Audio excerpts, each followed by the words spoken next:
पंजाब के 3 दरियाओं में super flood के 22 हर तरफ तबाही के मनाजिर हैं। सैलाबी रेले सब कुछ बहा ले गए। 2200 से जायद देहात ज़ेर आब आ गए हैं। 20 लाख से जायद आबादी को मुश्किलात का सामना है। 7 लाख से जायद अफराद को महफूज मकामात पर मुंतकिल किया जा चुका है। जहाँ रेस्क्यू टीमें नहीं पहुँच सकीं वहाँ बेयारो मददगार लोग बच्चों और जानवरों के साथ नकल मकानी के मुंतज़िर हैं। मुतासरीन के पास खाने पीने के लिए कुछ नहीं बचा। बच्चे दूध के लिए बिलक रहे हैं। चारा ना मिलने से जानवर मरने लगे हैं। सैलाबी पानी में घिरे मुतासरीन जल्दी इमराज का शिकार भी हो रहे हैं। तो आपको बताएं कि पंजाब के 3 दरियाओं में सुपर फ्लड के 22 हर तरफ तबाही के मनाजिर देखने में आ रहे हैं। सैलाबी रेले सब कुछ अपने साथ बहा ले गए हैं। 2200 से जायद देहात ज़ेर-ए-आब आए हैं। 20 लाख से जायद आबादी को मुश्किलात का सामना इस वक्त करना पड़ रहा है। 7 लाख से जायद अफराद को महफूज मकामात पर मुंतकिल किया जा चुका है। जहाँ रेस्क्यू टीमें नहीं पहुँच सकी हैं वहाँ बेयारो मददगार लोग बच्चों और जानवरों के साथ नकल मकानी के मुंतज़िर हैं। मुतासरीन के पास खाने पीने के लिए कुछ नहीं बचा। बच्चे दूध के लिए बिलक रहे हैं। चारा ना मिलने से जानवर भी मर रहे हैं। सैलाबी पानी में घिरे मुतासरीन अब जल्दी इमराज का भी शिकार हो रहे हैं। उधर भावलपुर में दरियाए सतलुज के सैलाबी पानी में इजाफा हो रहा है। सैलाब ने बेशतर ज़मींदारा बंद तोड़ दिए हैं, जिसके बाइस बड़े पैमाने पर लोगों की अपनी मदद आप के तहत नकल मकानी जारी है। ताज़ा तरीन सूरत हाल बता रहे हैं वहाँ पर मौजूद हमारे नुमाइंदे एहसन अंसारी। जी बिल्कुल, निचले दर्जे के सैलाब ने ही बहावलपुर के अंदर तबाहकारियां मचाना शुरू कर दी हैं दरियाए सतलुज ने। इस वक्त हम जहांगीरवाला के इलाके में मौजूद हैं, जहां जो दरियाई पट्टी से जो मुल्हिका इलाके हैं और जो मौज़े जात हैं वहाँ पर 8 से 10 जो आर्जी बंद हैं उनके टूटने के बायस जो है पानी बड़ी तेज़ी से मुख्तलिफ इलाकों में फैला है, जिनमें महात्मा बस्ती, मौज़ा गुदपुरा और बेशतर हैं, जिनके मकीन जो हैं वो रात गए नकल मकानी करके यहाँ पर पहुँचे हैं। रात यहाँ पर उन्होंने गुजारी है और उसके बाद पानी फैलता हुआ अब इन इलाकों के करीब भी आ गया और अब ये अपनी मदद आपके तहत यहाँ से भी नकल मकानी कर रहे हैं। ये बताएं कि अब कोई ज़िला इंतज़ामिया कोई आपके पास आ रही है? कोई का नहीं आ रही। कौन आ रहा है? कोई का नहीं रहा। आप सर से आप निकले हैं। अब यहाँ से किधर जाएंगे आप? आया गजी तब मेल जगह भी किधर जाना है। जी उनका ये कहना है कि अपनी मदद आपके तहत यहाँ से अपना सारा सामान उठाकर लेकर जा रहे हैं। ताहम उनके पास अभी तक कोई ज़िला इंतज़ामिया के हवाले से यहाँ पर नहीं पहुँचा। ताहम यहाँ पर इन इलाकों में पानी आना शुरू हो चुका है और यहाँ के जो इलाके के जो लोग हैं अब वो भी अपनी मदद आपके तहत यहाँ से नकल मकानी करना शुरू कर चुके हैं। जी बहुत शुक्रिया, आप हमें आगाह कर रहे थे। कसूर में गंडा सिंह वाला के मकाम पर हर जगह सैलाब का पानी। सरहदी हदूद में रेस्क्यू ऑपरेशन जारी है। पाक फ़ौज के जवान भी रेस्क्यू ऑपरेशन में शरीक हैं। नुमाइंदा समा उमर याकूब से मज़ीद जान लेते हैं, जो इस वक्त हाकूवाला गाँव में मौजूद हैं। जी उमर। अच्छा बिल्कुल, कसूर के सैलाबी इलाकों में रेस्क्यू ऑपरेशन जारी है। मुतअद्दिद ऐसे देहात हैं जो कि बिल्कुल सरहद के पास हैं, तो यहाँ पर जो रेस्क्यू ऑपरेशन है बहुत ही एहतियात के साथ किया जा रहा है। इस वक्त भी हम एक देहात के बिल्कुल पास से गुजर रहे हैं जिसका नाम है हाकूवाला और ये बिल्कुल सरहदी इलाके के पास है। इसी वजह से पाक फ़ौज को इस ऑपरेशन का हिस्सा बनाया गया, क्योंकि बहुत से ऐसे मुकामात हैं जहाँ पर भारत की हदूद लगती है, तो कोई बोट गलती से सरहद अबूर ना कर जाए और कोई वहाँ से यहाँ ना आ जाए। तो इस तमाम प्रोसेस की निगरानी के लिए, मॉनिटरिंग के लिए पाक फ़ौज के जवान जो भी यहाँ पर रेस्क्यू ऑपरेशन कर रहे हैं उनके साथ मौजूद होते हैं।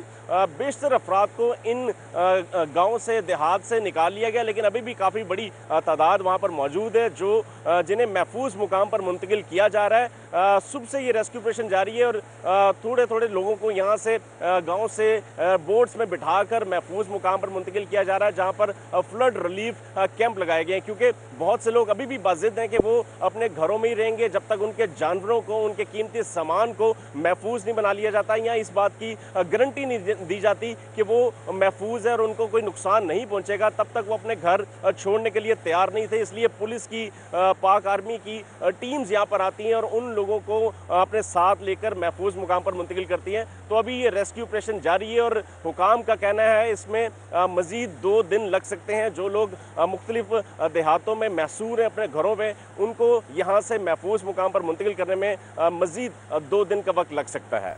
जी उमर याकूब हमें आगाह कर रहे थे। फूलनगर के इलाके हाकिमपुरा में जुगियाँ लाल कच्ची में ज़ईफ़ुल उमर शहरी के मवेशी और फसलें पानी की नज़र हो गए। सजावल का कहना है कि 1988 के बाद अब इतना पानी देखा है। ख़वातीन का कहना है कि कर्ज़ लेकर फसलों की काश की थी, सब कुछ बह गया। मज़ीद बताएंगे समा के नुमाइंदे कासिम अरशद। अरे बिल्कुल, इस वक्त हम हेड बलोकी के हाकिमपुरा के जो नवाही गांव में मौजूद हैं। यहाँ पर भी जो सैलाबी पानी है उसके बाइस बहुत नुकसान हुआ है। जो खड़ी फसलें थी, धान की, गन्ने की जो फसल थी, उनको शदीद नुकसान हुआ है। यहाँ के मकामी अफराद हमारे साथ मौजूद हैं, इनसे बात करते हैं। जी ये बताएं, यहाँ कितना नुकसान हुआ है, क्या सूरत हाल थी जब पानी आई से भी डूब गई है। मज्जा दो रोड गई ने, डंगर रोड गए, कोठे टाए गए ने। ये बताएं कि अब फसलों में पानी है, आगे कैसे गुजारो? मुश्किल ही फसल जड़े डुब गए ना, दोबारा तो होना नहीं है।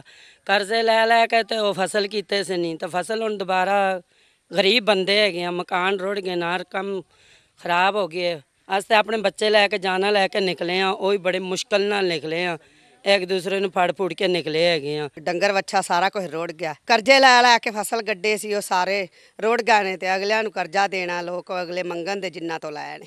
आप बताएं कि ये जो पानी की सूरत हाल देखी है, आखिरी बार कब इस तरह के हालात देखे आपने? 25 साल होए खड़े ने।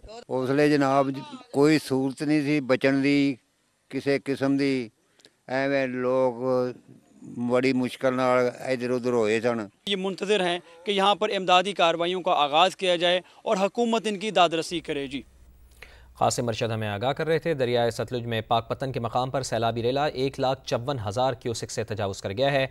हिफाजती बंद टूट जाने से दर्जनों बस्तियां ज़ेर-ए-आब आ गई हैं। लोग माल मवेशी लिए सड़कों पर खुले आसमान तले मौजूद हैं।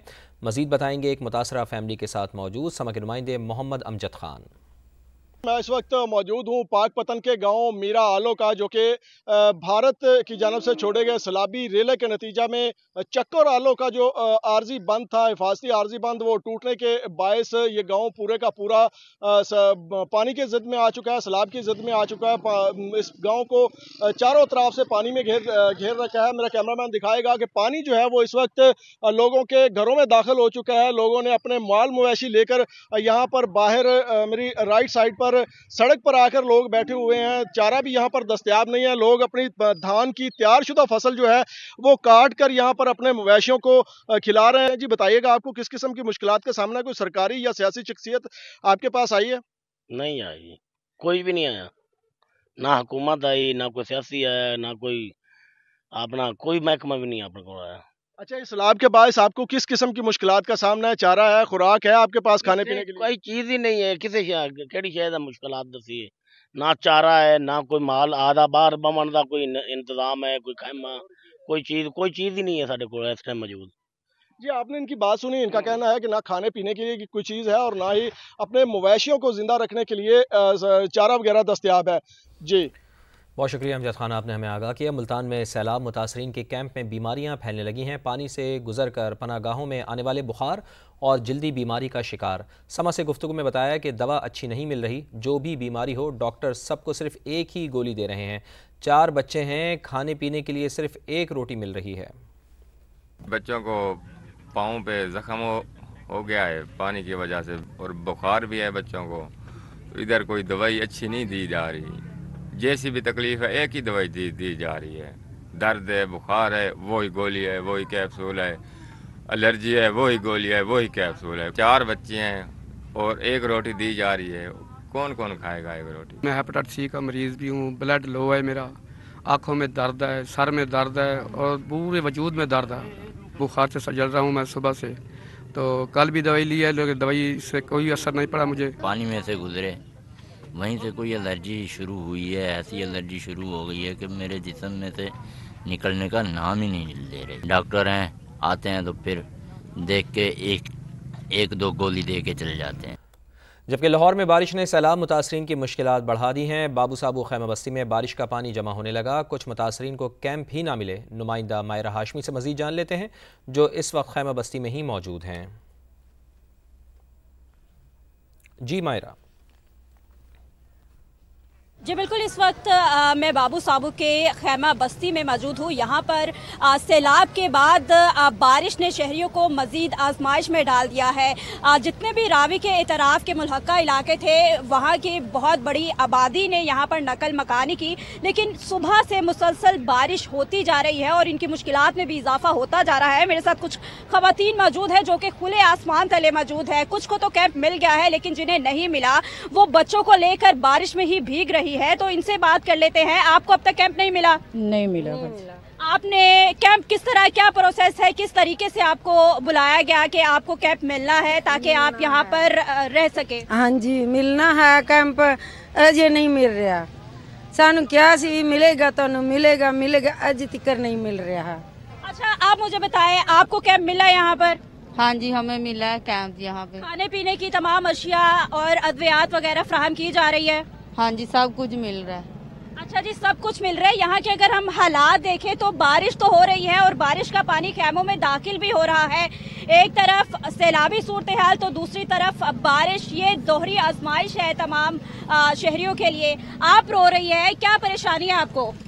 मसला ये कि पहले हमारा इंदराज नहीं हो रहा है। उन्हें जब पता चला है ये हाजी साहब को कि मैं बेवा हूँ, मेरे से 3 बच्चे हैं, इन्होंने अभी इंदराज किया।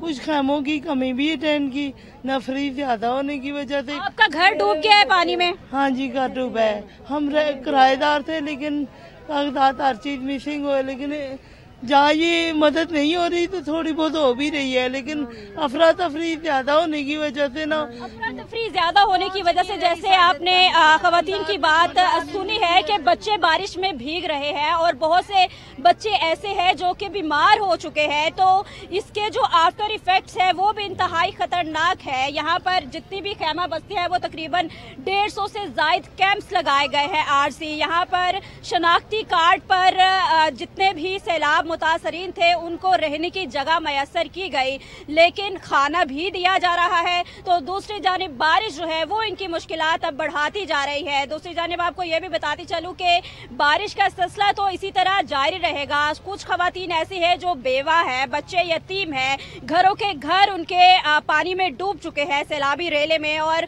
उनका माल मवेशी जो है वो भी जो है वो सैलाबी रेले में ही बह चुका है। तो लिहाजा यहाँ की खवातीन बहुत ही ज्यादा परेशान दिखाई दे रही है और हुकूमत से बर वक्त अपील की जो है वो अपील कर रही है कि हमारी ये मुश्किलात को आसान बनाए, हमें मुश्किलात से बाहर निकाले ताकि जो मामूलात जिंदगी है वो दोबारा से बहाल हो सके।